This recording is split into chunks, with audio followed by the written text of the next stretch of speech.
Hi everyone and welcome back to Haunted Hearsay. I'm Caroline, I'm up in Donegal. As you can see, I'm joined by another young fellow from Donegal here, Michael. And as per usual, we're joined down in Dublin by Ben. Hi Ben, how are you? Hi, how's everyone? I got my injection today, got my first vaccine Number one, today. did you? Great. Yes, I'm very pleased. I should have had it a month ago apparently, but anyway, better now than never. I've got the Pfizer one too. Oh, that's the good one. So what is it? 12 weeks or something like that? Pardon? 12 weeks until the next one? No, 4 weeks. I'll get Four? mine Oh, in four brilliant. weeks. Even There's, better. they're doing boosters then. If you travel, you have to get a booster shot. So I have my wee license now that says I'm vaccinated. Happy So days. You can yeah. travel anywhere now, hopefully. Well, with Fingers. a booster shot, that's the whole thing. Like, Once you have your 4 weeks, but this is a friend of Jamie's, my younger son, and he's been watching Haunted Hearsay, and he was telling Jamie that he's had quite a few interesting paranormal experiences himself. So I got talking to him yesterday, and I'm telling you, he's got some really spooky tales. So we're going to hand it over to Michael here. Michael, I want to make sure you're in shot, so if we Awesome. don't get you in here.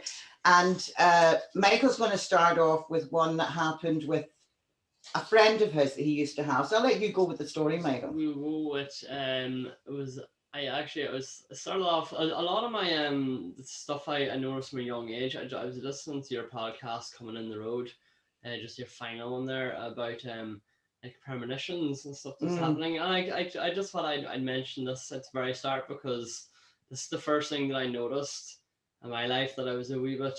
I think I might have been a wee bit more tuned in than certain people. yeah. And what you were saying a lot about premonitions, I kept having these premonitions, like almost like a really like a warning, not just deja vu, but a warning that something bad's about to happen, and if I continue doing what I was doing, something bad was going to come out of it, and it used to be a man's voice telling me.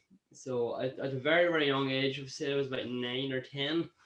We were out playing in the fields and I managed to just cut my head, and my mum had to take me into Letterkenny Hospital to get a tetanus jab and get a few stitches.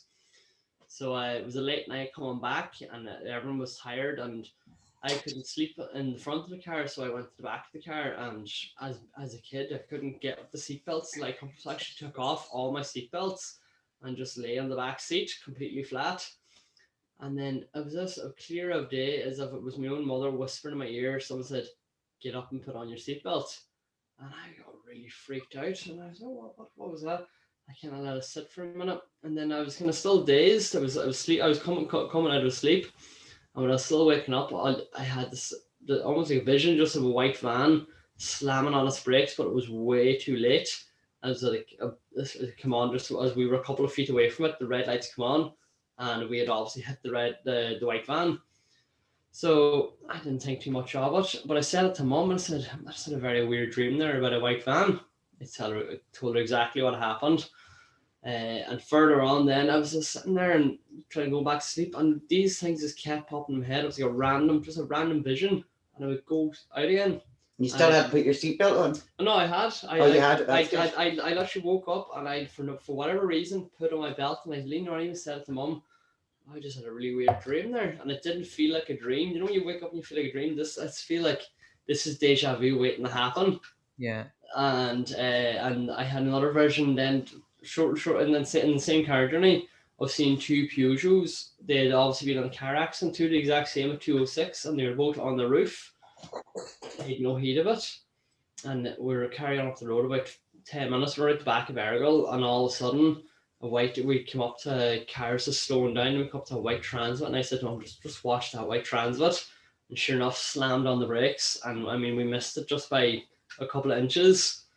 Carried on driving down through this road very slowly, and sure enough, it was a car crash up ahead, and it was two people. What age were you when this happened? Yeah, I was very young when this happened. I told mum she would believe in this said it as well, as her grandparents and all that come from a very good long line of healers. Yeah. So Anthony, I said to her, she kind of took it on board. She said it to me, and that's very interesting. But the main thing was the white van freaked her out, and I said white Transit. Wow. And the red lights stood out to me so much because it was like I seen a white Transit red lights, and next thing we went into the back of it. That was my vision. It's you're psychically aware that you definitely have. I warned my mum right before when we were coming up, and the traffic had all of a sudden slow, and we seen the big gathering thing, and I said to Mum, watch that white transit, and she, sure enough, she kept her bit, and next thing it slammed the brakes, and we were a good bit back from it. But after actually seeing the two Peugeots then, only a couple of 100 feet up on the road, and they were both of them had been in a smash, and the two of them were on the roof, and I was like, it's the exact same thing I seen. The next kind of one I would have had would have been another young age. I would have been about 14, still living at home at this stage, and we have a converted bungalow. I had a man, which I assumed was one of my brothers. I had a lot of my PlayStation and gaming stuff was up in my room, and David always come and take games or take controllers. Didn't really bother me, but I was sleeping and I was facing towards the wall, and I heard someone come up the stairs and open up my door, and I just automatically assumed it was one of my brothers coming to get something. And they sat in the bottom of my bed right on my feet, and I really shimmied my feet out of the way so that they could get a comfortable slit, and carried on just trying to sleep. But I heard no noise after that. I was expecting to hear the doors open and rustling for controllers, and I just didn't hear anything. And I looked up and I seen the room was quite dark, and I just seen this man sitting at the end of my bed. Whoa. With he was wearing glasses, friends. Like that's the main thing that caught me, because the outside door, this outside hallway light was catching the glimmer on his glasses. And I'm saying, there's no one in the house that wears glasses. And I just, as I reached up to hit my headlight and turned back, it was gone. It became very strange. I was like, and actually looked down at the bottom of the bed, and there was a path on the bed where that person was sitting, because I'd moved my feet out of the way so that they could sit down. And it was a couple of weeks later when we had going through old photos. Those who don't know, my dad would have died when I was very young. Yeah. And I seen a picture of him with these large frame glasses. It was his glasses. Oh, so it was your dad that came and sat at the bottom of your bed. Told Mum said that she had seen this many times before. Whenever he had passed, she had seen him stand at the bed, not in like an honest way. It was a very loving way. It wasn't scary when you seen it. Same way when I seen him, instead of jumping, thinking just a strange man. Yeah. It was like I was very warmed by it, and I just leaned up the ridge to see who it was. Yeah. And it was gone. That means that you're psychically aware. I've had these things coming off from a young age, and then not long after that, and myself and my older brother have experienced the same thing in this one room in our home, and it's the same room that we use to convert. We put the stairs, we cut the room in half, and we put a fold around stairs that can go upstairs, which means we turn that big room into a single room, just a wee small one. Only grandparents or anyone who comes on a flying visit will give them the wee small spare room. Mm-hmm. And I was told to go and make the bed one day, and clear as day, as if it was my brother or someone beside me, had said down here in my ear, so convincingly that I had opened up the cupboards and I searched under the bed, and I went out of the room, and I was like, that was really clear. Freaked me out a wee bit, and no one really slept in that room. It was always kept nice and clean for a family to come in. Is this an Annagray? This is an Annagray. We live just between Annagray and Kerrytown, so a wee place called Drumnacart. He knows where Kerrytown is. There you go, yeah. So we've been to Kerrytown, so that is quite a spooky area. It is, yeah. Yeah. I've heard some stories from the neighbours from around that as well, so we've always thought it might have been quite a creepy space. But so those were the two first things that kind of freaked me out. And not long after that incident in that small bedroom, my older brother had actually had another very similar thing where he was only coming in for a weekend to do a bit of work, stayed in a wee small spare room. And while he was in bed, he said he was breathing. His breathing, for some reason, started going a wee bit funny, and he was trying to take a second to get a catch his breathing. He was trying to obviously fall asleep.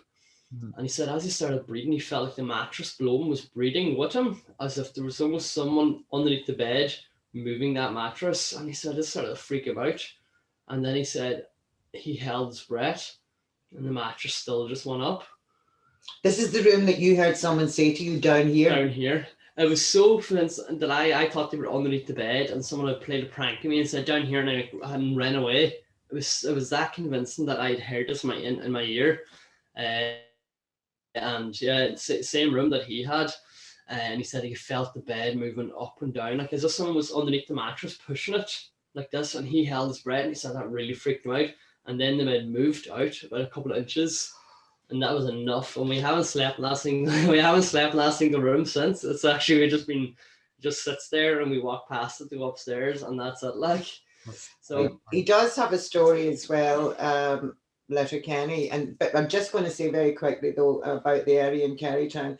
We've talked about this before. There's areas well, I'm sure that's all over Ireland. I'm sure it's the same in England or Scotland as well. Years ago, where it wasn't always, people weren't always buried in sanctified ground. You know, people died, they tended to be buried at the site, you know, wherever they were buried. So there's bound to be, in that area that you're talking about, I know like with Kerrytown, that was like quite a main busy route with the train back in the you know, the turn of the last century. There's bound to be bodies buried in that bog that were we done a bit of looking into it as well. And Kerrytown, now Drumnacart, the actual area where we were from, we had a lot of lakes. We have two or three lakes in our area, and we have a lot of bogland. So I'm not saying it's Drumnacart on. So but down to Annigra, is it? If Kerrytown is on this side and Annigra is here, and we're just before Kerrytown, the Kerrytown Bridge. Ah, yes, I know. Yes. So as you drive up that bridge, after that is all Drumnacart for a certain bit, and the bogs over there. My brothers have a couple of friends that live, like he said, they used to walk the bog roads all the time, but never at night, because at night time we would always hear people talking and screaming in the boglands, and it was pure barren waste, and you could always hear people screaming at night time walking over the bogs. Well, funny, we've said, myself and Ben has an app where you can pick up, you know, if you ask a question, it's an EVP app, isn't it? EVP. It's got loads of different functions, yeah. So we've decided that the next time that he's allowed to travel and he can come up to Donegal, we're going to go back up to Kerrytown and do an EVP up in and around that area and see, you know, now we're definitely doing it now that we've heard this story, like, you know, where there's a lot more to it. But we're going to go back to Letterkenny. And this is roughly the same area of Letterkenny. Do you remember we were talking a few programs back of the house? Regina told us about it first. The house, remember the couple were getting bad smells, scratching in the walls. They moved out, another couple moved in. It turns out they met the old man that had been in it before, that had the house there. This is the same area. So this story now that he has is from the same area. So we're going to have to do a lot and wait to hear this now. That we were lying as well recently.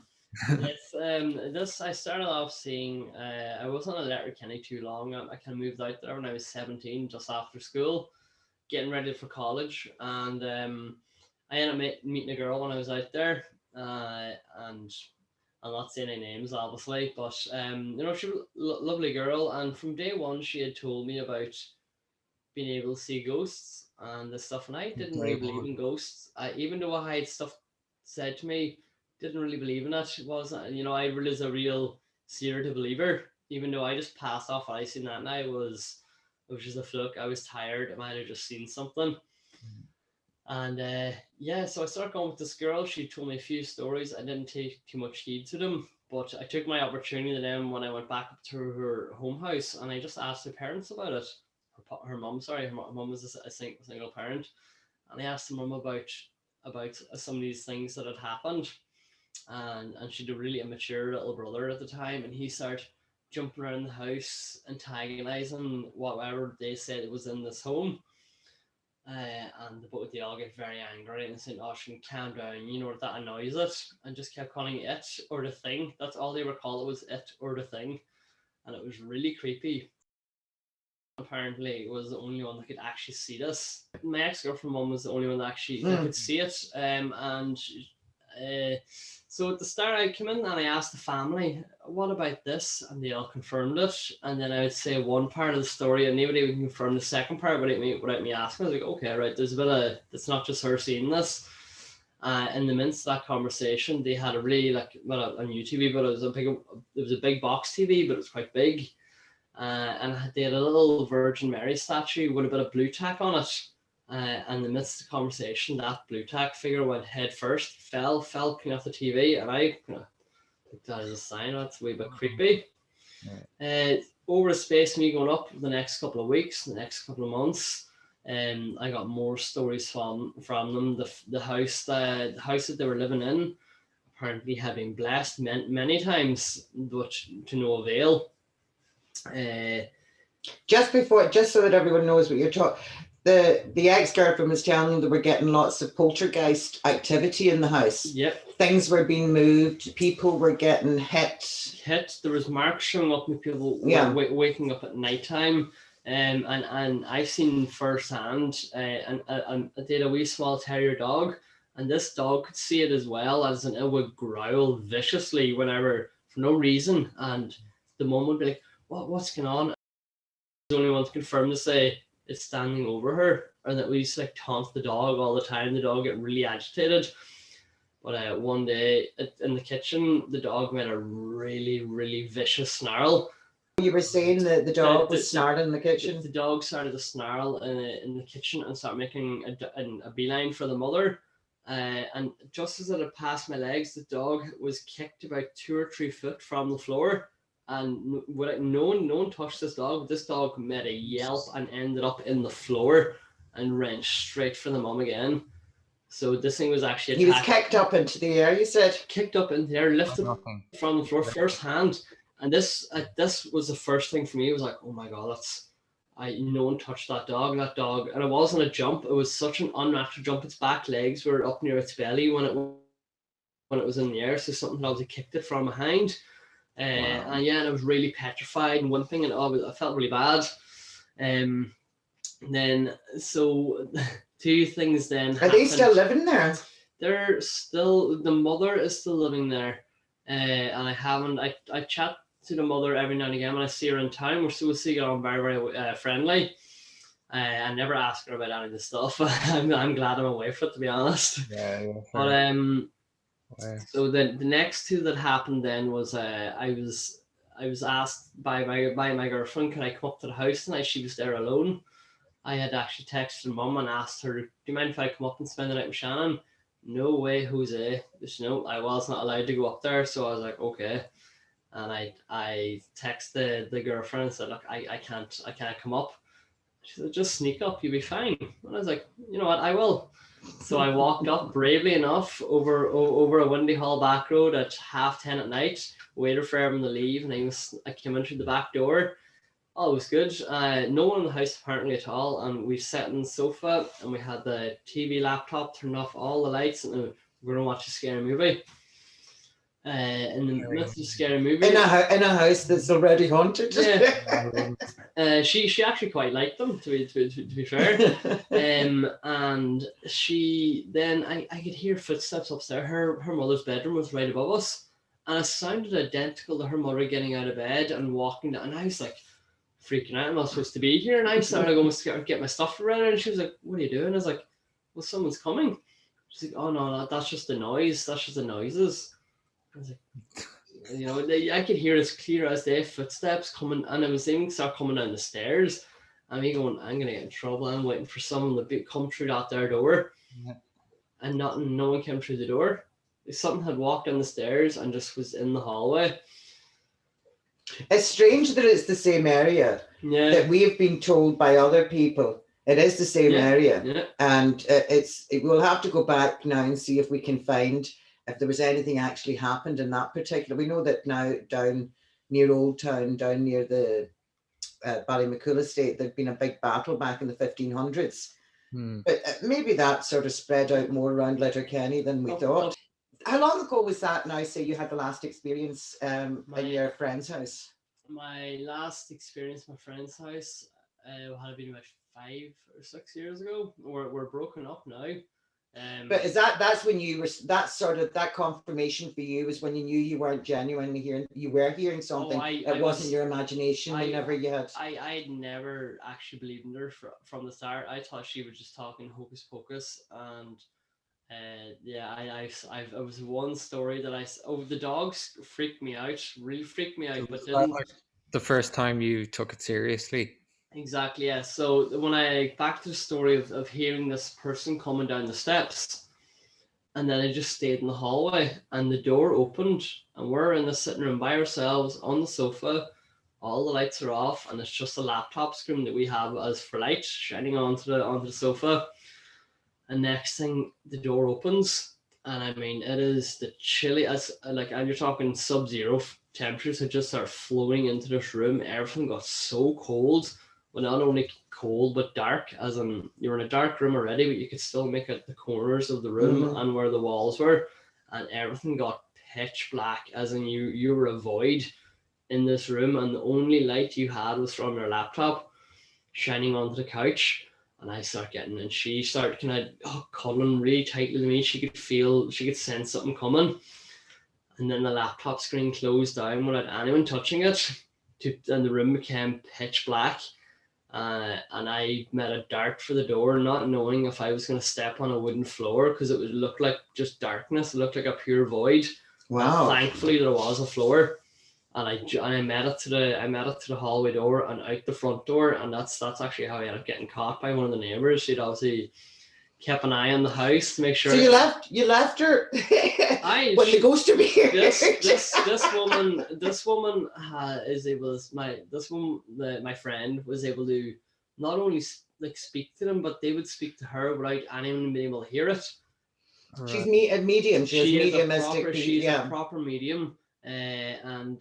So that was the first. I just think the coincidence is the stories that we've heard from Letterkenny, the two that involved houses being exorcised or blessed, is the same area. Yeah.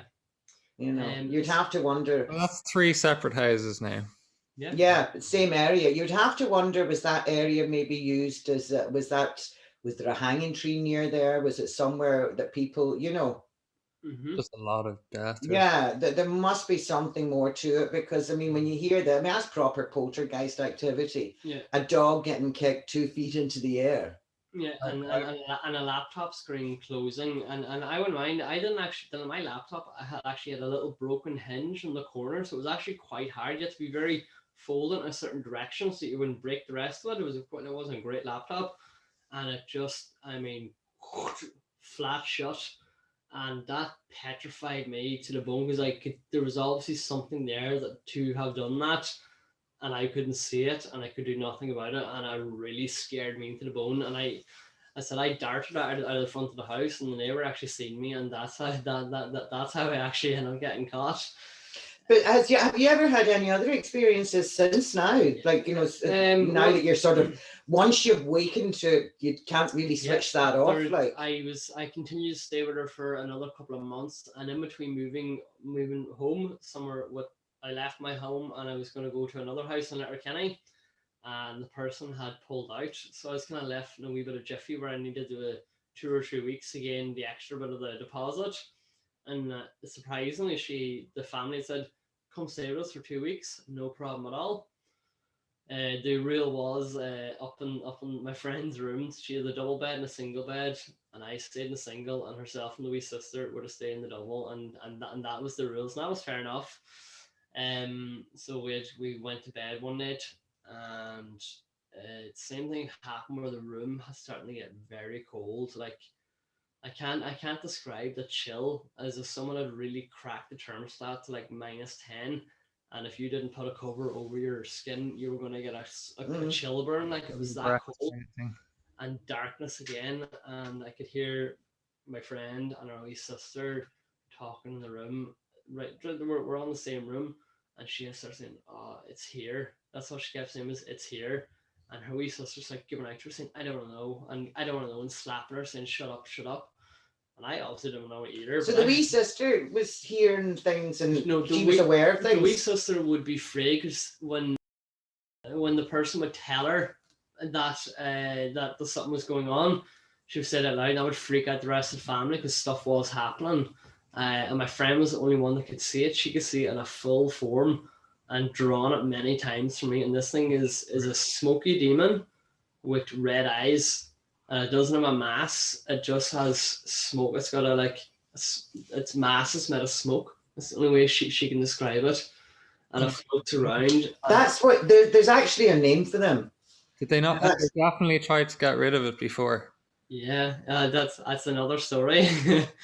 There's do you ever hear, there's a reference to shadow people, And it's usually where you're going to get your demons coming from, the shadows as well.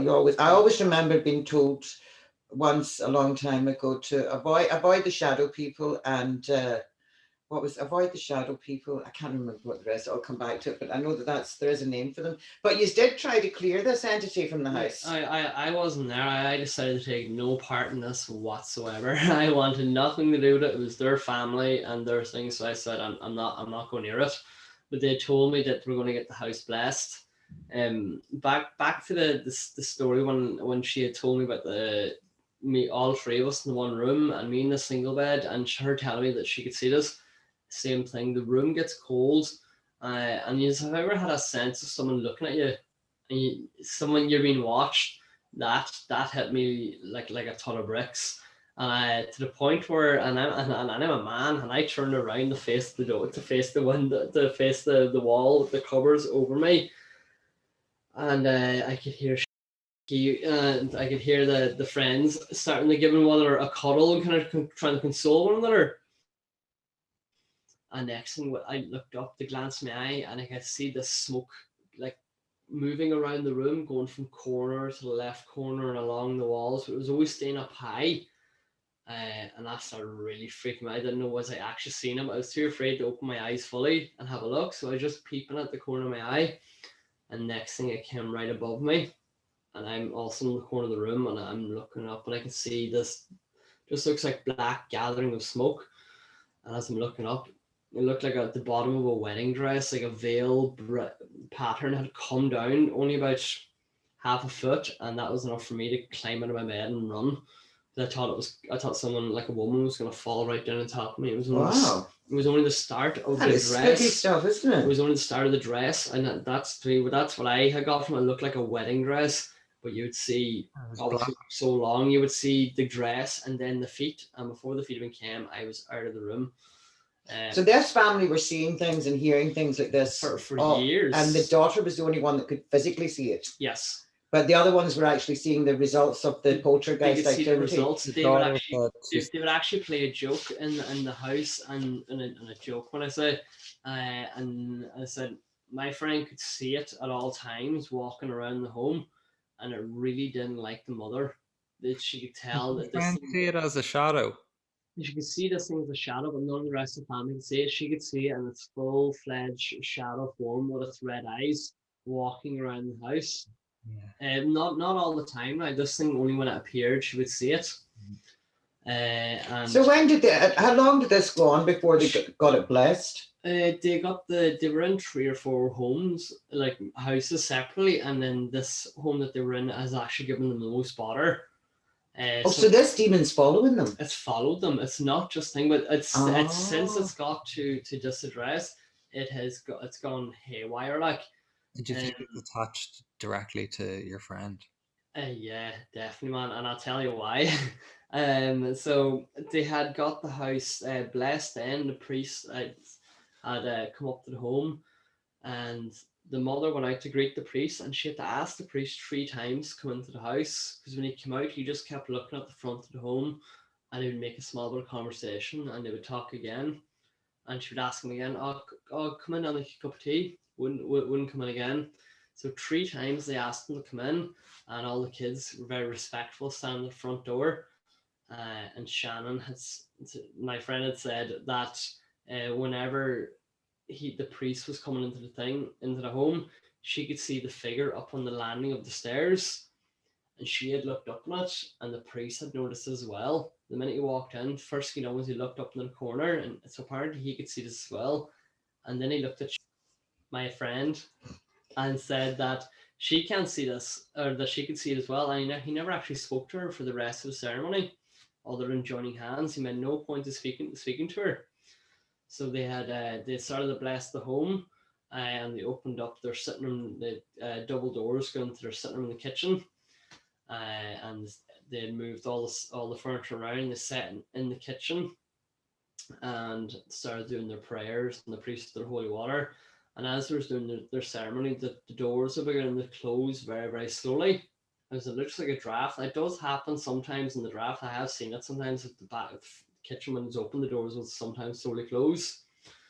But as they were doing it, then after the doors closed, the room, they said as if all the brightness outside had just gone out. The whole house got very dark. So my friend decided to open her eyes, and when she looked through the double doors, there was 2 red eyes through the other side of it, staring right back at her. Wow. Yeah, and she just looked, and she was still holding hands, creating the circle. And then her brother, her oldest brother, had broke the circle and walked straight up to the priest and growled in his face. The brother did. The brother did, and the mum shouted at the brother, That's and next thing he snapped, and he was like, "What?" And he had no idea that he had done this at all. He had no idea at all that this has happened. This is the first time they got it blessed. No, like they had got the house blessed a few times. This is the last time I chatted to them when they were getting it. I don't know if it's happened since. But the relationship with myself and friend had got a wee more, and she actually decided to move into my house. It was only just down the road, and we were happy enough to do it. We had a very nice home down there. It was very quiet. It was very lightly lit, and the sun came through it beautifully. And it was just a real little small tiny home that was easy to clean. So we're happy to live there, and we had an extra room. So we're like, why not? She came down and she lived with us, and from day one, that house had never felt the same from the minute she set foot in the house. Even though so this demon's attached to her family by the sound of it. By the sound of it, it's coming for her family, and but when she came to the house, she brought it in the first. I literally brought it in. It was actually my housemate that mentioned it as well. She said, the house is always freezing, and we always had so much great sunlight, and to the point where we would very rarely light a fire. And we were going through cold, like there was no tomorrow. The house was always cold, and not always cold, but the sense of being watched in the home was, for such a small home, was scary. You felt like you were on the ceiling watching, looking at you at all times. It was really scary to be in the house. Things, and another one that happened when we were obviously living in that wee house, it was always the room getting cold, extremely cold, as in goosebump cold, and then dark. The darkness was set in then, and everything got really dark. And I remember her saying, "It's in the room," and I used to hate it when she said it out loud, because I didn't want to know about it. Like, just say, "Give me a cuddle," and that'll do me. But she would tell me it's in the room, and next thing my heart would start going. That's like an actual horror movie. I could feel I could feel stuff breathing in the back of my neck, and I didn't, instead of making a scene, because I'm not gonna lie, I was scared. I was really scared. And instead of making a scene, I would just pull the covers up over my neck so I couldn't breathe on my neck. And I felt that whole night there was someone just leaning down in my bed watching me, like. And she had. Do you think that played a part in the two of you separating? Oh, yeah, 100%. Like, because it was causing a lot of stress in the house. I even found I was getting up at 3 and 4 in the morning to get out of the house, just go for a walk. Even if it was walking down for a wee bit in the town and back, only for an hour. I needed that. I needed that bit of clarity from the home, and I was so happy to go to work. I was so, even no matter how stressed the work might have been, I was so happy to go to work and get out of the place. I know it sounds horrible to say, but to not see her and not to be in that home. Because again, it's your home. You want to feel comfortable. It's very sad that they've obviously not had a proper, by the sounds of it, not had a proper exorcism done. Well, we heard of that case where the guy went to court for beating his girlfriend. Yeah. And he didn't. Allegedly he didn't beat her because she was possessed, but they had tried to get her exorcised 4 times, and nothing worked. This is down this country, down Cork somewhere, was it? Cork, yeah. Wexford or something. Wexford, something like that. That's scary, like. Yeah. So, but the main thing then is, so a couple of months went on, and of course the relationship was kind of deteriorated. A mutual on both sides decided, we'll let things go, and she still chats to this day. And mum came down. I was very friendly with the whole family. Mum came down and I even helped her move all our stuff back out to the house. And when I waved her going out the door, and the minute I stepped back into that house, it was a breath of fresh. I hadn't felt it in like 4 or 5 months. I was like, open up the door to your new home again. You could see just the lighting, the feeling, atmosphere, being able to walk up and down the stairs without feeling there's something disappeared in That's minutes. a horrible way for anyone to live. And if that family are living under that pressure. Yeah, it's from what they've told me, they had had houses blessed before, but Sounds like another thing that confirmed normal. it is this was the first time this friend had moved out of home, so she was always in the home. Mm. And her mother had set a point that they've had nothing happen the whole time that she was down with me. Oh, maybe it's attached to her then. So it's Well, almost I like initially thought almost that it like was just yeah, attached to her, and because she yeah, was the one that could see it could attach itself to her. Did she ever do anything as black daft magic as or say, yeah, Ouija Ouija board boards. or something like that? I was thinking she could have done something like that, even Because though that's how people can get attachments, is through inviting people in, not knowing what they're doing, and then not making them leave yeah, then before yeah. you close out the. So I that's told very you about possible that could have happened to her. told you about the panic that when I was in that magic shop in Cork, That's where right, yeah. I walked into the shop and someone else walked into the shop, and the person that came in behind me was panicked because they had been cursed by, or they're possessed or something. And then there was a big like hullabaloo because they didn't want me to get cursed by the person that came into the shop, kind of innocently, because I was there when this person came in. And then Yeah. to cleanse us, and it was a whole thing. It was yeah, it was pretty insane. But I mean, it is. It's crazy, like the experiences. But I was just going to go back to the yeah, one with your friend. I think it's. We spoke about this before, like I mean, in other countries like Italy or South America, people are a lot more informed, and they can tell the difference, or they'll maybe get suspicious after a while that it's not all as it seems, mm, and maybe will enlist a priest. Here, it's a very extreme situation before you enlist a priest, but it's not every priest that's an exorcist. And do you remember the one we watched? Who the gentleman that made the film The Exorcist had gone to meet this exorcist in Rome. He was the oldest living exorcist. Amort, I think his name. Yeah, he's passed away since, God rest his soul. But he was the oldest serving exorcist in Rome. And they actually showed him doing an exorcism, but he also says you don't just go in and exorcise somebody once and that's it, it's gone. He says it could take years Years. to Mm. get rid of it. It doesn't just happen in one go. It can do, I imagine. There's But probably definitely other things they could do if they wanted to subdue it a bit. yeah. People that, I think by the sounds of this one, I think this person, it sounds to me that she's brought that attachment on herself, and that wouldn't necessarily be a good thing. No. Because anything coming through like that, especially, that's why I don't do them, wouldn't do them, not unless it was a controlled situation, but anything coming through most likely is up to no good, mm, because anyone at rest has really not an awful lot to come back and say to you. Yeah. yeah. Anthony's done a lot of glass divination Mm. where they all. I mean, anyone that I'm not saying to anyone to do it. Don't certainly don't do it. Unless you're I'm never not interested. never do it on your own. That's how you end up with an attachment. Mm, And at the very beginning of Haunted Hearsay, I think it was around Halloween, and I know I told a story about a group of friends doing Ouija board outside Glasgow in Hamilton. And there was a party, a house that we were at, and when the glass moved, it was a big shag pile carpet. When the glass moved around the table, the glass flew off the table and smashed into the carpet. But at first, they were all blaming each other, you know, sort of like, was that you? But anyway, they all ran out. They never said goodbye. That house was haunted there afterwards. Then I knew of somebody else. I can't mention their name, but it was several women. And the same thing happened. The glass flew off the table, smashed.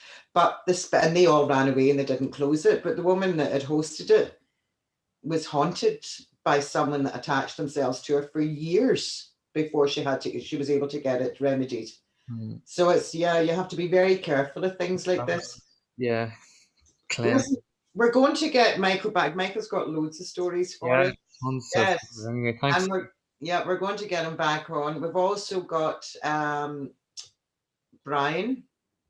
Brian. So he'll come on towards the end of May. He's working on a book at the moment, and he's not in the best of form, but he'll come back on at the end of May and talk about his experiences and etc. So yeah, everyone, thank you very much for tuning in again. Please like and subscribe. It's always appreciated.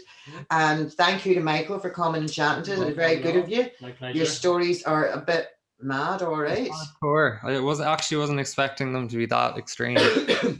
Well, I got a bit of a preview yesterday, you see, so I was like very excited to hear it. I was scribbling things down, but it was a great introduction to give it to me if I could say anything, because the only stuff I would have heard was from a young kid reading books or something like that. I'd never seen, never heard. Excuse me. And then all of a sudden, for this thing to happen right in front of me, that's for a lot of people. You have I just to, had to see it. I had to see it to believe, and to this day, because I've seen what I've seen, and obviously they're not all the same. Any story now I come across, I'm instantly just intrigued. Go and tell me about it. Tell me more, man.